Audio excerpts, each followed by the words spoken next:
Dear students, अब partnership में कुछ कैलकुलेशंस और हैं, इंपॉर्टेंट कैलकुलेशंस हैं। बेसिक कैलकुलेशन भी हम बोल सकते हैं, लेकिन इसमें भी कभी कभी स्टूडेंट्स को प्रॉब्लम आती है। तो ये तीनों प्रकार की कैलकुलेशन में जो बची हुई 3 कैलकुलेशंस हैं वो मैं आपको इस वीडियो में उनके बारे में पूरा एक्सप्लेन कर रहा हूं। इस वीडियो में नंबर 1, जो फर्म में प्रॉफिट या लॉस होता है उसका डिस्ट्रीब्यूशन कैसे किया जाएगा, पार्टनर्स में उसे कैसे डिवाइड करेंगे, रेशो में कैसे डिस्ट्रीब्यूशन होगा। वैसे आपने पहले 6, 7, 8 में इसको पढ़ा हुआ है, लेकिन तब में और अब में बहुत अंतर है, भूल चुके होंगे। तो प्रॉफिट में सिंपल डिस्ट्रीब्यूशन है, प्रॉफिट का रेशो में सिंपल डिस्ट्रीब्यूशन है, लेकिन उसे भी कैसे किया जाएगा वो मैं समझाऊंगा। उसके बाद सेकंड नंबर पर है जो पार्टनर या मैनेजर को कमीशन दिया जाता है, वो कमीशन का कैलकुलेशन कैसे किया जाएगा। तो कमीशन के बारे में ऐसा भी होता है कभी कभी कि आफ्टर चार्जिंग सच कमीशन वाले प्रॉफिट पर आपको कमीशन निकालना होता है। मतलब ऐसा प्रॉफिट लेना है जिसमें से कमीशन भी लेस हुआ है और कमीशन हमें पता ही नहीं, तो उस कंडीशन में फिर हम कैसे कमीशन का कैलकुलेशन करेंगे उसे भी देखेंगे। और तीसरा, एक लास्ट वीडियो में मैंने आपको बात बताई थी कि जो एप्रोप्रिएशन होता है वो केवल प्रॉफिट की कंडीशन में होता है। यदि प्रॉफिट नहीं है तो एप्रोप्रिएशन नहीं होगा, लेकिन यदि प्रॉफिट कम है तो फिर एप्रोप्रिएशन कैसे किया जाएगा। सिंगल आइटम है तो एप्रोप्रिएशन कैसे करेंगे, और 2, 3, 4 आइटम है तो फिर एप्रोप्रिएशन कैसे किया जाएगा। तो ये 3 कैलकुलेशन है। Number 1, distribution of profit and loss. Number 2, calculation of commission to partner और manager. And number 3, appropriation of profit when profit insufficient. अब इसमें फर्स्ट जो कैलकुलेशन है, distribution of profit and loss. Appropriation account जब बन चुका होता है उसका डिफरेंस हम निकालते हैं।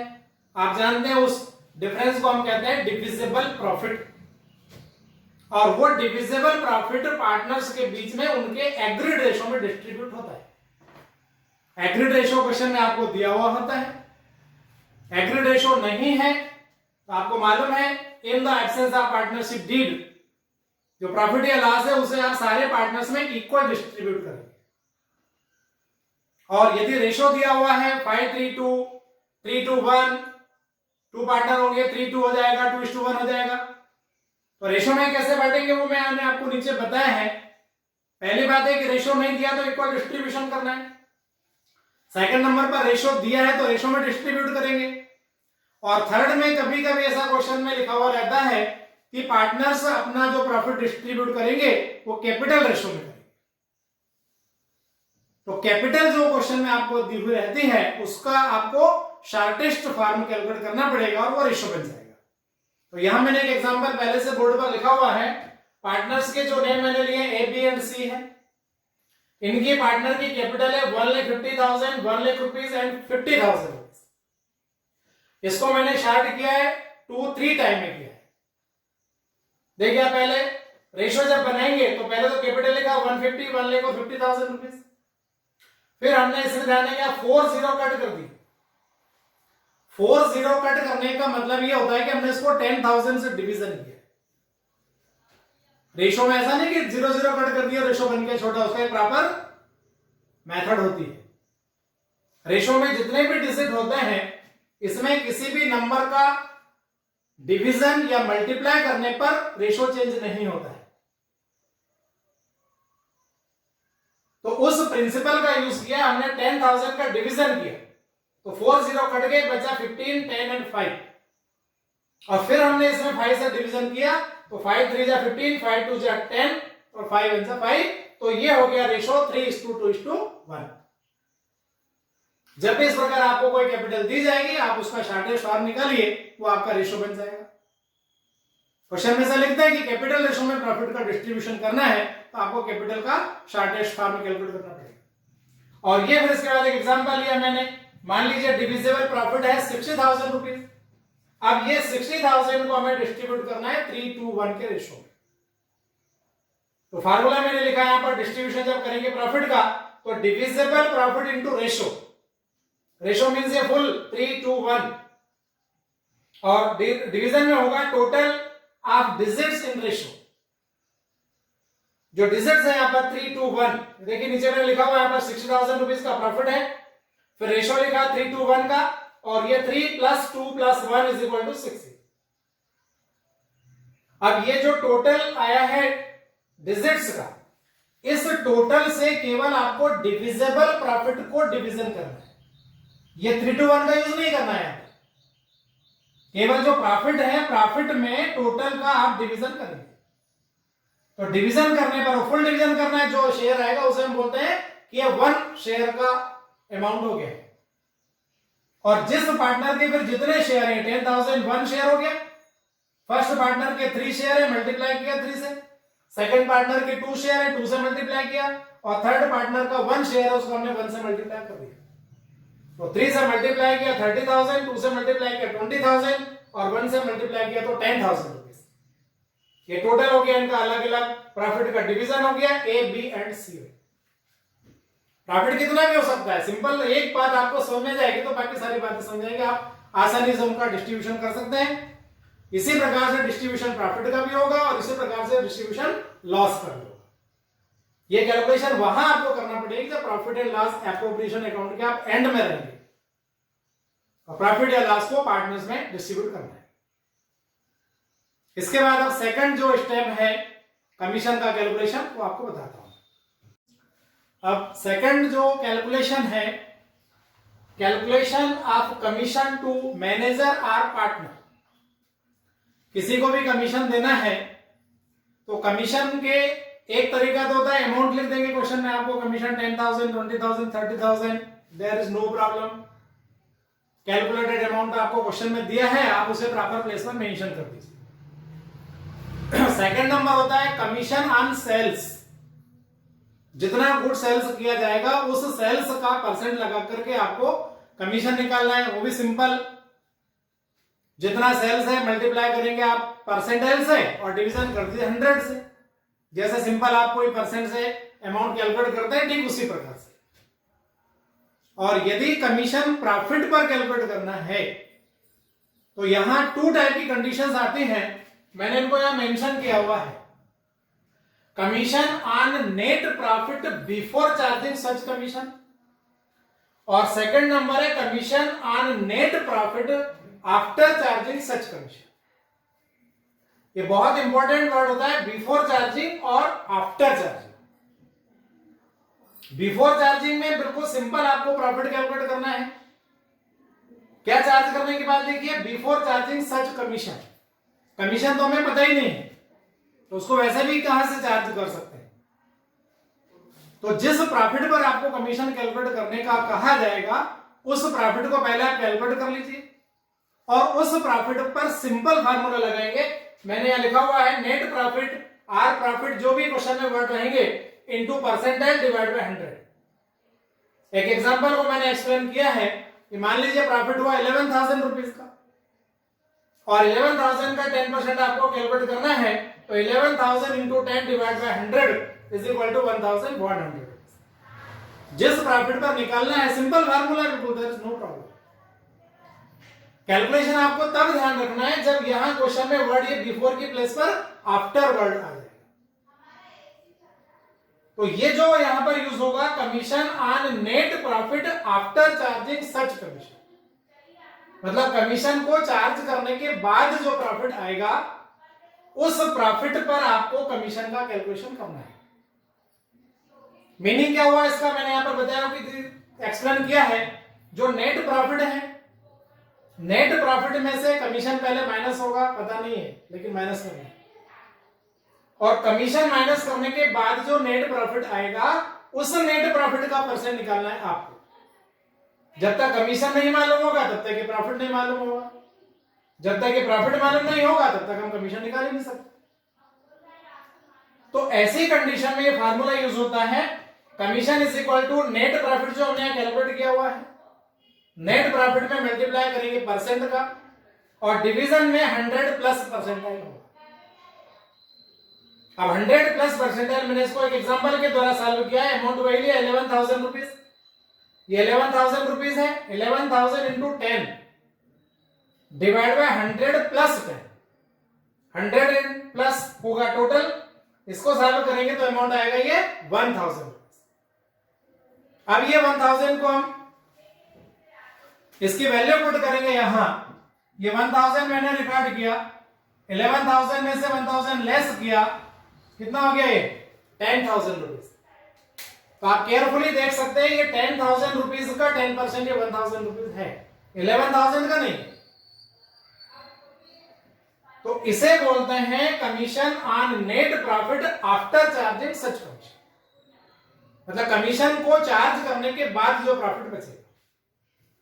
तो क्वेश्चन में वो सारे वर्ड्स मेंशन रहते हैं कि आपको कौन सा प्रॉफिट लेना है और उसमें से क्या क्या डिडक्ट करना है। बाकी जो डिडक्ट करना होंगे उनके सबके आपको अमाउंट्स मिल जाएंगे, वो सब आप पहले रफ में डिडक्ट कर दीजिए। लेकिन कमीशन को डिडक्ट कैसे करेंगे जब तक उसे मालूम ही नहीं हमें कमीशन, और कमीशन नहीं मालूम है तो प्रॉफिट नहीं पता लगेगा, प्रॉफिट नहीं मालूम है तो कमीशन निकाल नहीं सकते हम। तो उस सिचुएशन में आपको ये कमीशन का फॉर्मूला यूज करना है। तो ये जो वर्ड है बिफोर और यहां ये आफ्टर, जब आफ्टर वर्ड आ जाए, आफ्टर चार्जिंग, आफ्टर डेबिटिंग में लिख सकते हैं। तो आफ्टर वर्ड ये बहुत ज्यादा इंपॉर्टेंट है, इसका विशेष रूप से आप ध्यान रखेंगे। तो ये सेकंड कैलकुलेशन थी, calculation of commission to manager और पार्टनर। आप जानते हैं जो मैनेजर का कमीशन है वो प्रॉफिट एंड लॉस अकाउंट में लिखेंगे, उसे चार्ज अगेंस्ट प्रॉफिट कहा जाता है। और जो पार्टनर का कमीशन रहेगा वो प्रॉफिट एंड लॉस एप्रोप्रिएशन में अकाउंट में आएगा। आप जानते हैं इसे एप्रोप्रिएशन ऑफ प्रॉफिट कहा जाता है। तो ये नंबर 2 कैलकुलेशन थी। और अब इसके बाद बता रहा हूं मैं आपको नंबर 3, और वो भी इंपॉर्टेंट कैलकुलेशन है, देखेंगे उसे। अब ये थर्ड जो मेन कैलकुलेशन है इस लेसन में, appropriation more than available profit. ये मैंने पिछले वीडियोस में आपको बताया है, चार्ज अगेंस्ट प्रॉफिट मतलब वो ऐसे आइटम है कि बिजनेस में प्रॉफिट हो या लॉस वो आपको देना ही है। उसे मैंने आपको 3 आइटम रिकॉर्ड करवाए थे, interest on partners loan, rent to partner, commission to manager. Business में प्रॉफिट हो या लॉस वो आपको देना ही है। और ये होते हैं एप्रोप्रिएशन ऑफ प्रॉफिट्स। इनका मीनिंग यह होता है कि यदि ये बिजनेस में प्रॉफिट है तो ये पेमेंट्स पार्टनर को किए जाए। सफिशिएंट प्रॉफिट है तो जितना पेमेंट इनको दिया जाना है सब दे देंगे पूरा। प्रॉफिट यदि बिल्कुल भी नहीं है तो इनको ये आइटम दिए ही नहीं जाए। जो पार्टनर से रिलेटेड होता है, interest on capital, salary, commission, bonus, इस प्रकार के आइटम। प्रॉफिट है तो पूरा दे दो, प्रॉफिट बिल्कुल भी नहीं है तो बिल्कुल नहीं देना है। लेकिन कैलकुलेशन इंपॉर्टेंट तब हो जाती है जब प्रॉफिट इनसफिशिएंट है। मतलब प्रॉफिट, जैसे एक एग्जांपल छोटा सा पहले मैं ओरली बता रहा हूं आपको कि प्रॉफिट है 50,000 रुपीज का और पार्टनर्स को देना है 70,000 rupees as a interest on capital, salary and commission. अब 50,000 रुपीज के प्रॉफिट को 70,000 में कैसे डिस्ट्रीब्यूट हो जाएगा? पार्टनर को 70,000 देना है, प्रॉफिट हुआ 50,000 रुपीज। तो जितना एप्रोप्रिएशन है उससे यदि कम है प्रॉफिट तब आप क्या करेंगे?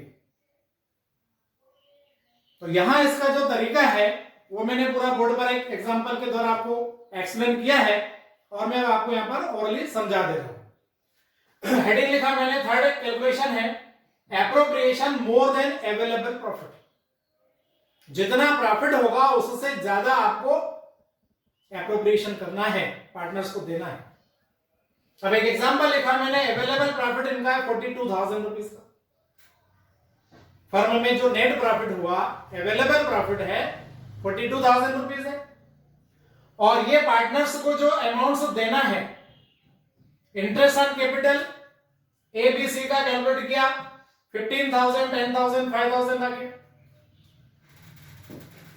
Salary to partner to partners को सैलरी देना है, ए और बी को 15,000 10,000 रुपीज, और कमीशन टू पार्टनर सी को देना है 5,000 रुपीज। या तो क्वेश्चन में आपको मेंशन रहेंगे और या आपको ये अमाउंट से इंटरेस्ट के तो निकालने पड़ेंगे।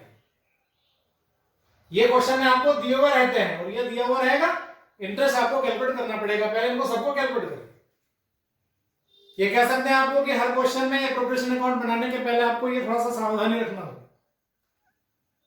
और जब हम इनका टोटल लगाएंगे सबका एप्रोप्रिएशन का, तो इसका जब टोटल लगाते हैं तो ये अमाउंट आ रहा है 60,000 रुपीज।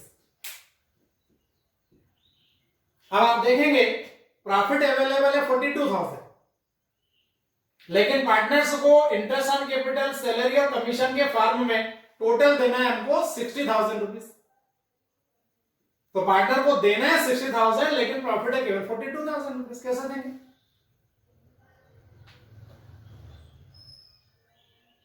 तो इसका कैलकुलेशन के दो तरीके हैं हमारे पास। एक तो ये कि टोटल अमाउंट कितना कितना किसको दे दिया जाएगा, उससे भी काम चल सकता है। मतलब ये कि 42,000 में से ए को कुल कितना मिलेगा, बी को कुल कितना मिलेगा और सी को कुल कितना मिलेगा, वो निकाल सकते हैं। और दूसरा तरीका जो है कि ए को, बी को और सी को इंटरेस्ट ऑन कैपिटल अलग अलग कितना मिलेगा, सैलरी कितना मिलेगा और कमीशन कितना मिलेगा। तो टोटल अमाउंट कितना मिलेगा, पहले उसका कैलकुलेशन आप देख लीजिए। ऐसा आपको बनाना पड़ेगा, पहले टोटल ऑफ एप्रोप्रिएशन, एक पूरा कैलकुलेशन मैंने किया यहां पर, एबीसी 3 और प्लस एक टोटल का कॉलम बनाया यहां। जो अमाउंट्स इनको देना है, इंटरेस्ट ऑन कैपिटल ए का 15,000, बी का 10,000, सी का 5,000, टोटल हो गया 30,000। सैलरी टू पार्टनर, ए का हो गया 15,000, बी का हो गया 10,000, टोटल हो गया 25,000। कमीशन टू पार्टनर केवल सी को देना है 5,000, टोटल हो गया 5,000। अब ए का टोटल अमाउंट कितना हुआ 30,000, बी का टोटल अमाउंट कितना हुआ 20,000, सी का टोटल अमाउंट कितना हुआ 10,000, और इनका भी सबका टोटल लगाएंगे तो 60,000, और मेन टोटल का भी टोटल सब लगाएंगे वो भी 60,000। तो ये जो पेबल अमाउंट है 30,000 to A, 20,000 to B and 10,000 to C, ये रेशो बनेगा, रेशो ऑफ एप्रोप्रिएशन 30,000, 20,000, 10,000, ये हो गया 3:1 का रेशो। ये 3:1 कैसे हुआ था मैंने बताया सीबीटी में आपको फर्स्ट पार्ट में। ये 30,000, 20,000, 10,000 को हमने शार्ट किया, 4 0 कट कर दिए, मींस डिवाइड कर दिया मैं 10,000 रुपीज। तो ये रेशो आ गया 3:1 का, और जो अवेलेबल प्रॉफिट है 42,000 रुपीज, 42,000 रुपीज को हमने डिस्ट्रीब्यूट कर दिया 3:1। तो 3:1 उसका टोटल हुआ डिजिट का 6 से इसको डिवीजन करेंगे 42 को, तो 7,000 आएगा, वन पार्ट ये 7,000, और 7,000 इंटू 3, 7,000 इंटू 2, 7,000 इंटू 1, ये 21,000, 14,000 और 7,000 रुपीज ए को, बी को और सी को अवेलेबल प्रॉफिट में से मिलेंगे। ये हो गया टोटल अमाउंट। ए को कुल कितना मिलना चाहिए था 30,000, लेकिन उसको कितना मिलेगा केवल 21,000। बी को कितना मिलना था 20,000, लेकिन उसे मिलेगा केवल 14,000। सी को कितना मिलना था 10,000, लेकिन मिलेगा कितना उसको केवल 7,000 रुपीज। तो ये तो 42,000 रुपीज में से ए को, बी को, सी को टोटल अमाउंट कितना मिला वो हमने कैलकुलेट किया। अब यदि हमें यह जानना है कि इसमें जो अमाउंट एबीसी को मिल रहा है, इसमें कितना उसको इंटरेस्ट मिल रहा है, कितना इसको सैलरी मिल रहा है, कितना उसको कमीशन मिल रहा है, तो इसका क्लैरिफिकेशन यहां नहीं हो पाएगा। इसका क्लैरिफिकेशन करने के लिए तरीका थोड़ा सा अलग है। आप इतनी सारी कैलकुलेशन करने की कोई जरूरत ही नहीं है यहां। ये भी मैंने बोर्ड पर किया हुआ है। अवेलेबल प्रॉफिट कितना है 42,000 रुपीज, और जो इनको अमाउंट देना है एप्रोप्रिएशन जो है, एप्रोप्रिएशन का टोटल लगा दिया मैंने, ये हो गया 60,000। अब ये 60,000 और ये 42,000 के बेस पर हमको एक परसेंट कैलकुलेट करना है। छोटा सा कैलकुलेशन है। ये फार्मूला मैंने लिखा परसेंट ऑफ अवेलेबल प्रॉफिट, मतलब जितना एप्रोप्रिएशन है उसका कितना परसेंट प्रॉफिट अवेलेबल है। कम है लेकिन कितना परसेंट है। तो परसेंट कैलकुलेट करने के लिए जो अवेलेबल प्रॉफिट है 42,000 रुपीज मल्टीप्लाई करेंगे 100 से और टोटल ऑफ एप्रोप्रिएशन उसका डिवीजन हो जाएगा। Total of appropriation means this 60,000, available profit means 42,000। फार्मूले में यूज किया 42,000 इंटू 100 डिवाइड बाय 60,000। जब इसे सॉल्व करेंगे तो ये आ गया 70%। तो 70% का मीन्स ये हुआ कि पार्टनर को जो भी अमाउंट देना है, जिस नाम से भी देना है, उनका सबका आपको 70% कर देना है। यदि एप्रोप्रिएशन अकाउंट आपको बनाने का कहा जाए और ये सारे आइटम आपको लिखना पड़े तो एप्रोप्रिएशन अकाउंट के क्रेडिट में तो आप लिख देंगे प्रॉफिट 42,000 रुपीज और डेबिट साइड में सब लिखना पड़ेगा आपको, इंटरेस्ट ऑन कैपिटल भी, सैलरी भी और कमीशन भी। तो जब डेबिट में आप अमाउंट लिखेंगे तो फिर ये नहीं लिखना है, क्या लिखेंगे, इनका सबका 70% निकालना। इंटरेस्ट ऑन कैपिटल ए का कितना 70% ऑफ 15,000, बी का 70% ऑफ 10,000, सी का 70% ऑफ 5,000। ये तीनों का इंटरेस्ट हो जाएगा। सैलरी जब देना है ए और बी को 70% ऑफ 15,000, 70% ऑफ 10,000 सैलरी हो गई। सी को देना है कमीशन 5,000, नहीं लिखना, कितना लिखेंगे 70% ऑफ 5,000 रुपीज। तो सारे अमाउंट्स का 70% लिखकर निकाल करके आपको एप्रोप्रिएशन अकाउंट के डेबिट में लिख देना है और टोटल लगा देंगे, ऑटोमेटिक इक्वल हो जाएगा 42,000। कोई प्रॉफिट नहीं बचेगा, कोई लॉस नहीं बचेगा। और ये जो प्रॉफिट था इनसफिशिएंट, उसको पार्टनर्स में हमने एप्रोप्रिएशन के फॉर्म में बांट दिया। तो दो तरीके हैं, आपसे केवल अमाउंट पूछेंगे कुल कितना कितना अमाउंट पार्टनर्स को मिलेगा इस 42,000 रुपीज में से। तो ये 42,000 रुपीज का डिस्ट्रीब्यूशन आपको ऐसे करना पड़ेगा। और यदि क्वेश्चन में आपसे लिखा है कि एप्रोप्रिएशन अकाउंट भी बनाइए, तो एप्रोप्रिएशन अकाउंट बनाने के लिए तरीका ये भी है, क्रेडिट में आप प्रॉफिट लिख दीजिए और डेबिट में सीधा बस profit transfer to A, B और सी 21,000, 14,000, 7,000, काम खत्म। लेकिन ये थोड़ा शॉर्टकट हो जाएगा। फुल मार्क्स यदि आपको चाहिए तो ये तरीका ज्यादा अच्छा रहेगा। कैलकुलेशन भी आपकी थोड़ी सी कम हो रही है। अवेलेबल प्रॉफिट और टोटल एप्रोप्रिएशन दोनों अमाउंट कैलकुलेट कर लीजिए और एक परसेंटेज निकाल लीजिए। जितना परसेंट अमाउंट आएगा उतने सारे जो एप्रोप्रिएशंस हैं उन पर ये परसेंट लगा करके आप सारे अमाउंट्स कैलकुलेट कर लीजिए। और एप्रोप्रिएशन अकाउंट बनाते समय क्रेडिट साइड में बाय नेट प्रॉफिट और डेबिट साइड में जो एप्रोप्रिएशन के अमाउंट है इनका जो आपने परसेंटाइल निकाला हुआ है उस परसेंटाइल से अमाउंट निकालेंगे और वो सारे अकाउंट आप डेबिट साइड में रिकॉर्ड कर दीजिए। ऑटोमेटिक एप्रोप्रिएशन अकाउंट का टोटल इक्वल हो जाएगा, क्योंकि जितना प्रॉफिट अवेलेबल है उसे ही हमने केवल डिस्ट्रीब्यूट किया है, उसी का केवल हमने एप्रोप्रिएशन किया है। तो अब यहां पर डिफरेंस निकलने का कोई चांस है ही नहीं। और ये जो मेथड है ये आपको किसी बुक में मिलने वाली नहीं है। कोई भी बुक से आप देखेंगे सारा इस प्रकार का कैलकुलेशन है। वहां कैलकुलेशन भी लंबी है और अमाउंट भी केवल टोटल पता लगता है कि ए को कितना मिल रहा है, बी को कितना मिल रहा है, सी को कितना मिल रहा है।